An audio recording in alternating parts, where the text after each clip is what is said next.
আসসালামু আলাইকুম ষষ্ঠ শ্রেণীর সুপ্রিয় শিক্ষার্থীবৃন্দ, আশা করছি তোমরা সকলে ভালো আছো। তোমাদের আমি 4 অধ্যায়ের সমাধান দিচ্ছিলাম, তখন অনেকে কমেন্ট করে বলেছো শেষ অধ্যায় অনুশীলন 8 এর সমাধান দেওয়ার জন্য। 8 এ যতগুলো অঙ্ক রয়েছে সবগুলো আমরা ধারাবাহিকভাবে করব। এখানে শেষে কিছু সৃজনশীল রয়েছে, সেগুলো আমরা ব্যাখ্যামূলক আমরা যেভাবে বুঝে করতে পারি সেভাবে করব সবগুলো। এখানে কিছু এমসিকিউ রয়েছে, আমাদেরকে কিছু ছোট ছোট প্রশ্নও দিয়েছে, সেগুলো আমরা সমাধান করব। চলো শুরু করি। এছাড়া তোমাদের যাদের আর যে বিষয়ের উপর ভিডিও প্রয়োজন হয় তোমরা আমাকে কমেন্ট করে জানালে আমি সাথে সাথেই তোমাদের জন্য সেগুলো রেডি করা শুরু করব ইনশাআল্লাহ। তোমাদের মধ্যে এখনো যারা আমাদের ইউটিউব চ্যানেলটিকে সাবস্ক্রাইব করোনি সাবস্ক্রাইব করে দিও। চলো আমরা 1 থেকে পড়া শুরু করি। এখানে আছে 4, 6, 7, 9, 12 সংখ্যাগুলোর মধ্যক কত। প্রথমে আমরা এখনো যখন ছোট আমরা মধ্যক মানে বুঝি মাঝখান। তাহলে এই দুইটা কাটলাম, এদিকে একটা কাটা, এদিকে একটা কাটা, এদিকে একটা কাটা, এদিকে একটা কাটা, মাঝখানে কে থাকতেছে 7। তাহলে আমাদের মধ্যক হলো 7। এরপরে 2 নম্বরে দেখো এই সংখ্যাগুলোর মধ্যে মধ্যক কত। এখানের মধ্যে তুমি যদি ওইটা হিসাব করো, এটা কাটা, এটা কাটা, এটা কাটা, এটা কাটা, দুইটা মাঝখানে আরো 2টা সংখ্যা থেকে যাচ্ছে, তাহলে আমরা মধ্যক বের করতে পারতেছি না। আমরা কি করব, যখন মাঝখানে 2টা সংখ্যা থেকে যাবে, যেমন এখানে আছে 10 আর কত 12, তাহলে যে সংখ্যা 2টা থাকবে তাকে যোগ করবে, দোনোটাকে যোগ করে 2টা সংখ্যা যোগ করছো না, 2 দিয়ে ভাগ করে দিবে। তাহলে 10 আর 12 কত, 10 আর 12 22, 22কে যদি 2 দিয়ে ভাগ করো তাহলে হয় কত 11। তাহলে আমাদের মধ্যক হলো কত 11। আমরা এখান থেকে 2টা নিয়ম শিখতে পারলাম, 1 আর 2-এ। 3 নম্বরে দেখি আবার আমাদেরকে বলছে প্রচুরক কত। এখানে পরের অঙ্কে আমাদেরকে বলেছে প্রচুরক নির্ণয় করতে। তো এখন প্রচুরক মানে কোন জিনিসটা বেশি বার আছে, যেমন 4, 5, 8, 6, 12, 7, 12 প্রতিটা সংখ্যাই তো একবার আছে, কোনোটা কি 2 বার আছে নেই। তাহলে যদি হয় সবগুলোই প্রচুরক হবে, আর যখন সবগুলো হওয়া সম্ভব নয় তাহলে আমরা এখানে দিব প্রচুরক নেই। যে সংখ্যাটা অধিকবার থাকবে, যেমন এখানে যদি 4, 4 3টা থাকতো, 4, আবার 4 আবার 4, তাহলে 4 সবচেয়ে বেশি থাকতো, তাহলে উত্তর হতো 4। বা যদি 7 থাকতো বেশিবার তাহলে উত্তর হতো 7, কিন্তু নেই যখন আমরা সেটা এখন লিখতে পারছি না। 4 নম্বর আমাদেরকে বলেছে 8, 12, 11, 12, 14, 18 এখানে প্রচুরক কোনটা। তাহলে এখানে কোনটা বেশিবার আছে, 12কে খেয়াল করো, 12 কিন্তু এখানে 2 বার আছে, অন্যগুলো একবার আছে, কিন্তু 12 2 বার, তাহলে উত্তর হবে ঘ 12। আশা করি তোমরা বুঝতে পারছো। 5 নম্বরে খেয়াল করো, উপাত্তের মধ্যে জোড় হলে মধ্যক নিচের কোনটি। উপাত্তের মধ্যে জোড় হলে, যদি জোড় হয় তাহলে মধ্যক কি কোনটি হবে, মধ্যক হবে মধ্য পদদ্বয়ের গড় নির্ণয় করলে যেটি বের হবে সেটি। 6 নম্বরটা বলেছে কি 48, 22, 28, 25, 15 উপাত্তগুলো কোন ধরনের। উপাত্তগুলো হবে অবিন্যস্ত মানে সাজানো নেই। যেমন 48, 22, 28 হওয়ার কথা ছিল কি 15, এরপরে হবে 22, এরপরে 25, এরপরে 28, এরপরে 48, এভাবে সাজানো, কিন্তু সেটি সাজানো নেই, তাহলে এটি হবে অবিন্যস্ত। 7 নম্বরে কি বলেছে দেখো, নিচের কোন উপাত্তগুলো বিন্যস্ত মানে ঠিকভাবে সাজানো আছে।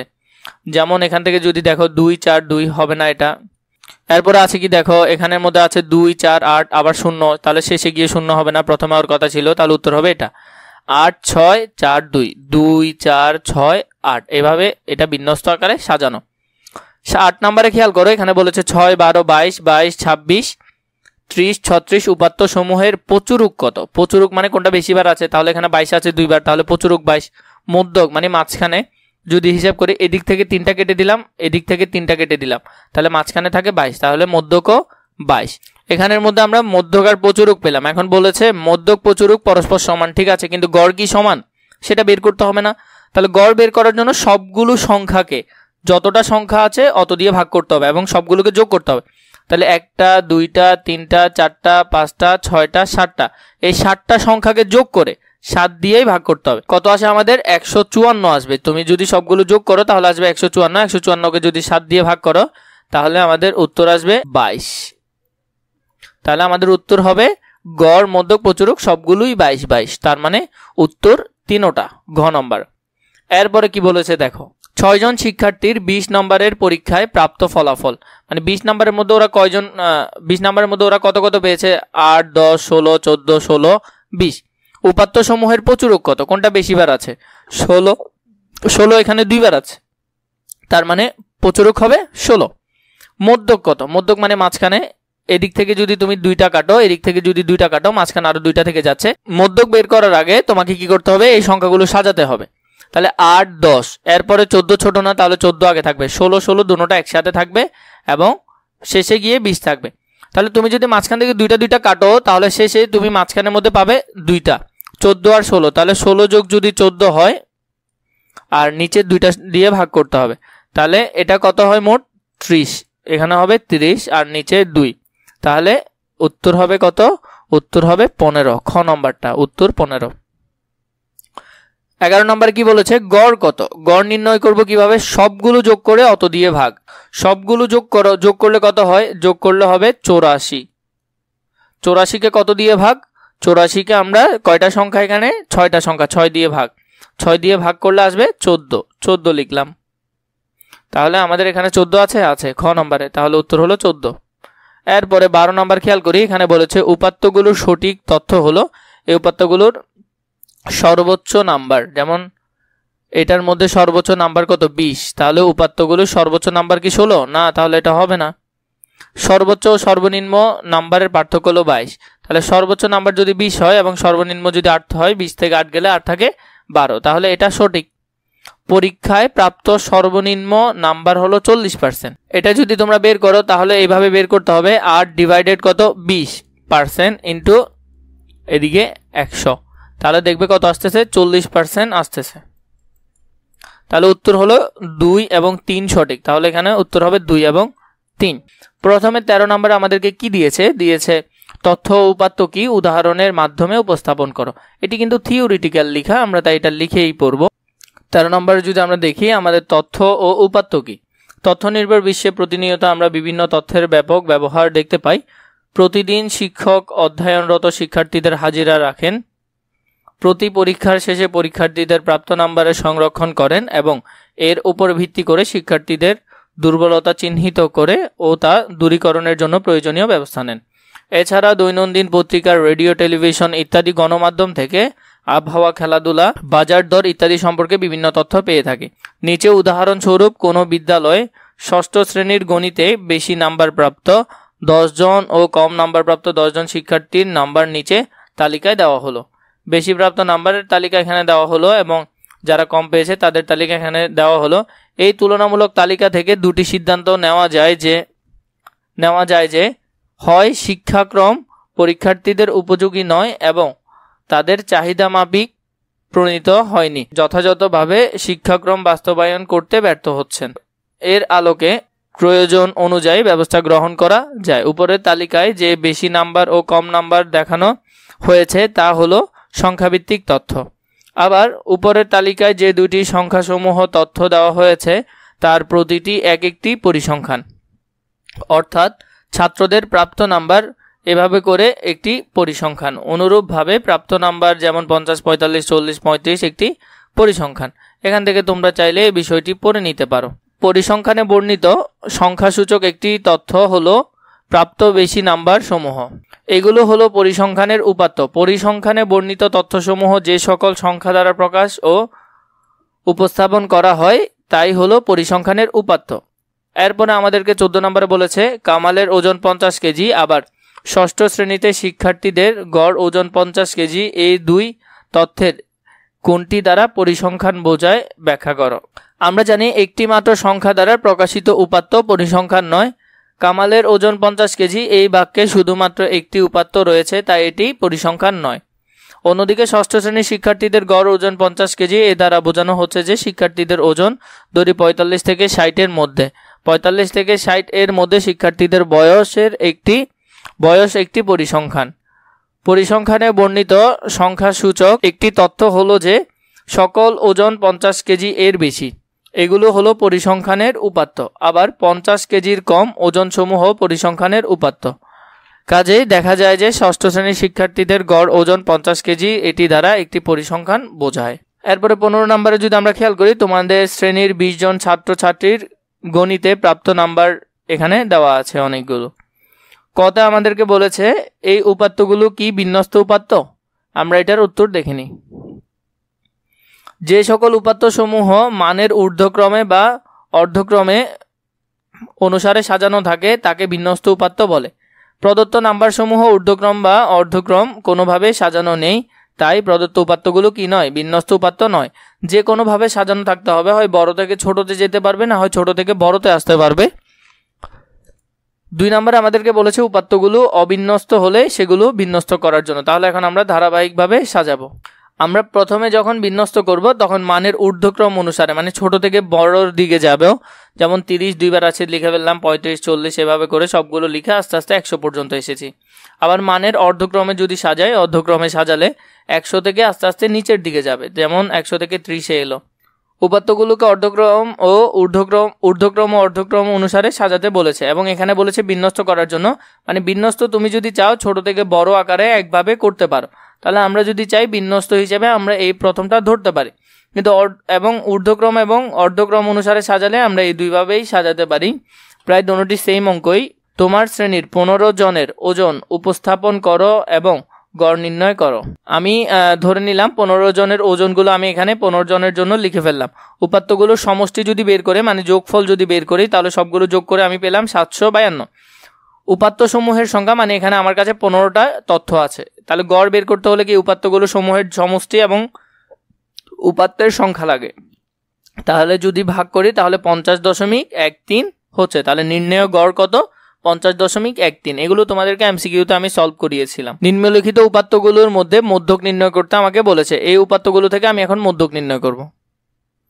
তাহলে প্রথমে আমি এগুলোকে কি করলাম, ঊর্ধ্বক্রমে সাজালাম। 6 থেকে 15 পর্যন্ত এলো। আমি যদি আগে আমার আগের মতো করে দেখিনি, প্রথম এটা কাটলাম, এদিকে এটা কাটলাম, এটা এবং এটা, 7 8 এবং 13 চলে গেল, 9 এবং 12 চলে গেল, মাঝখানে থাকতেছে 10। তাহলে এই হিসেবে যদি আমি বের করি তাহলে আমার উত্তর আসতেছে কত? 10টা মধ্যক।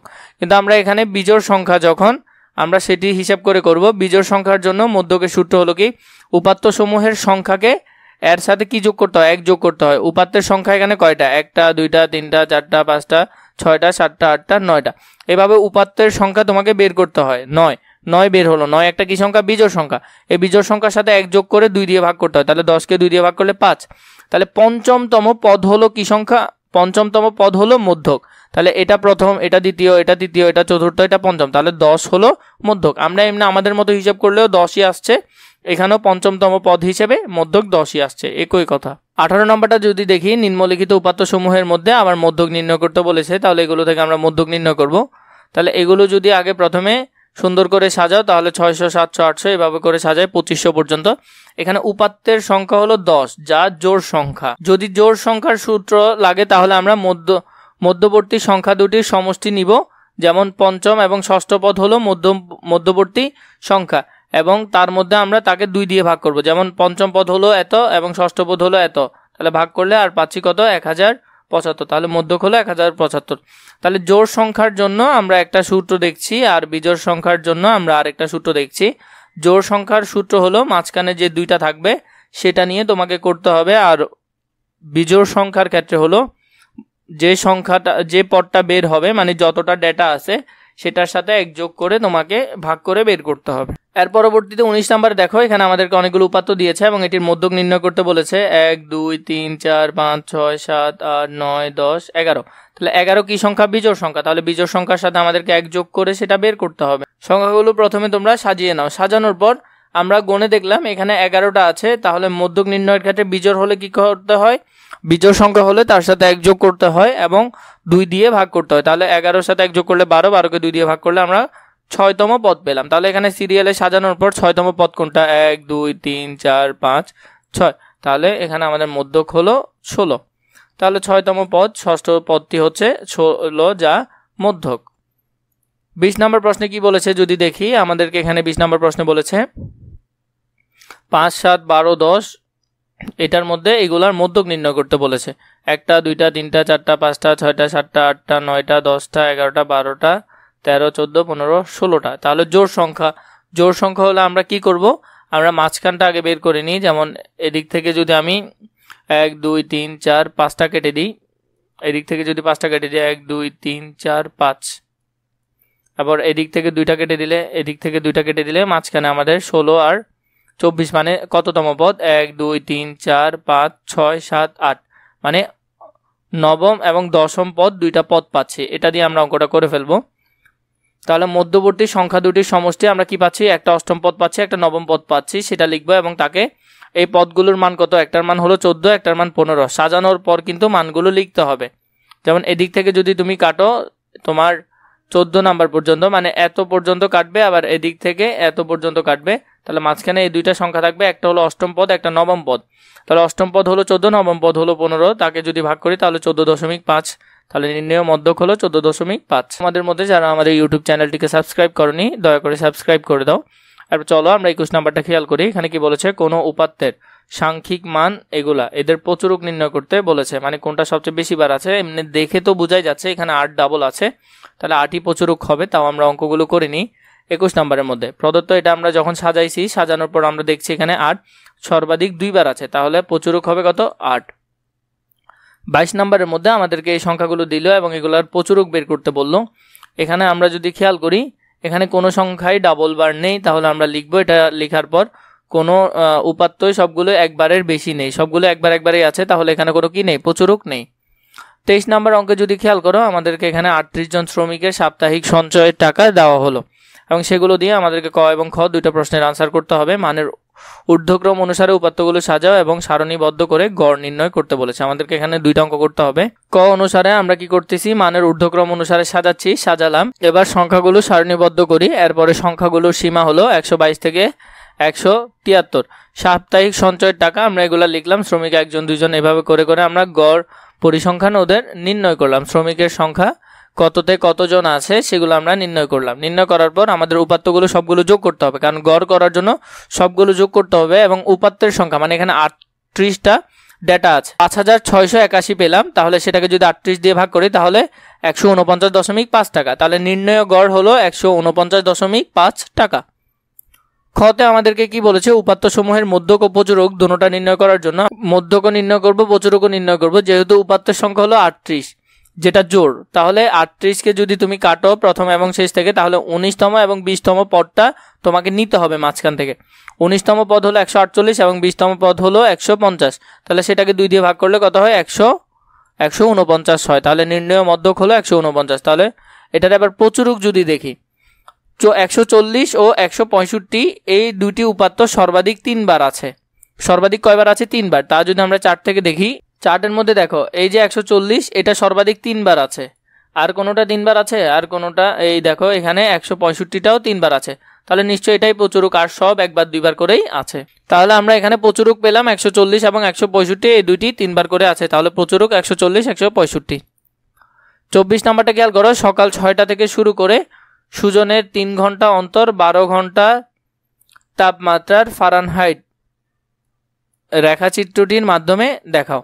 তাহলে আমরা যদি এটি করি, 0 থেকে 98 পর্যন্ত তাপমাত্রা অক্ষ থেকে কেন বাদ দেওয়া হয়েছে, এটা যদি আমরা একটু দেখি এখান থেকে। প্রথমে সকাল 6টা 100 ডিগ্রি, এটা আমরা নিজেরা করে নিলাম। দুপুর বিকেল এগুলো আমরা নিজেরা করে নিলাম। ছকে এক অক্ষ বরাবর তোমাকে এগুলো লিখে নিতে হবে। এরপরে এখানের মধ্যে তোমাদেরকে একটি রেখা অঙ্কন করতে হবে। কয়ের মধ্যে আমরা যদি এটা রেখা অঙ্কন করি, প্রথমে আমরা এদিকে দিলাম তাপমাত্রা এবং এখানে দিলাম সময়। এখানে দেখো সময় 6টা থেকে শুরু হলো এবং 6টার আগে আরও অনেক সময় আছে, তাই এদিকে আমরা খালি রাখলাম। 6টা 9টা 12টা এভাবে করে দিলাম এবং তাপমাত্রা 6টার সময় 100তে একটা ফোঁটা দিলাম। 9টার সময় তাপমাত্রা 102 থাকে, তাহলে 102 একটা ফোঁটা দিলাম। এখান থেকে এখানে একটা রেখা টানলাম। এরপরে 12টার দিকে থাকে কত, 12টার দিকে থাকে 103 ডিগ্রি, তাহলে এখানে একটা ফোঁটা দিলাম এবং এটাও টানলাম। এভাবে করে করে বাকিগুলো তোমরা এখান থেকে মান বসাই করে নিতে পারবে।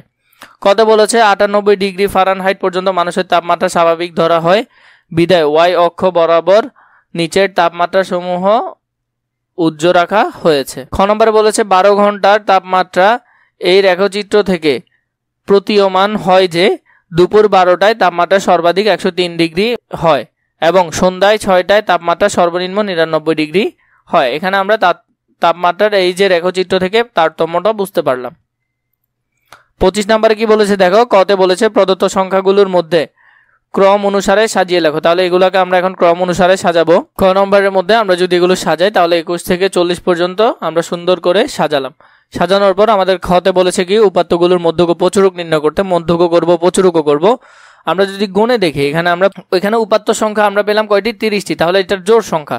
তাহলে জোড় সংখ্যা আমরা একটা জিনিস খেয়াল করে দেখি, আমরা এখান থেকে যদি কেটে দিই, আমরা এখান থেকে এতটুকু পর্যন্ত কাটি, আমরা কয়টা কাটলাম 12টা, এখান থেকেও যদি 12টা পর্যন্ত কাটি তার মানে এতটুকু, তাহলে এখানের মধ্যে আমরা এই দুইটা মান পাবো বা এই দুইটাও পাবো। আমরা মোট কথা হলো যে 15 নম্বর এবং 16তম পদের মান পাবো, কারণ জোড় সংখ্যা তাহলে আমাদের দুইটা নিতে হবে, 15 এবং 16তম, যেটার মান 32, তাকে যদি 2 দিয়ে ভাগ করি তাহলে 64কে 2 দিয়ে ভাগ করলে আমরা 32ই পাবো, তাহলে নির্ণয় মধ্যক হলো 32।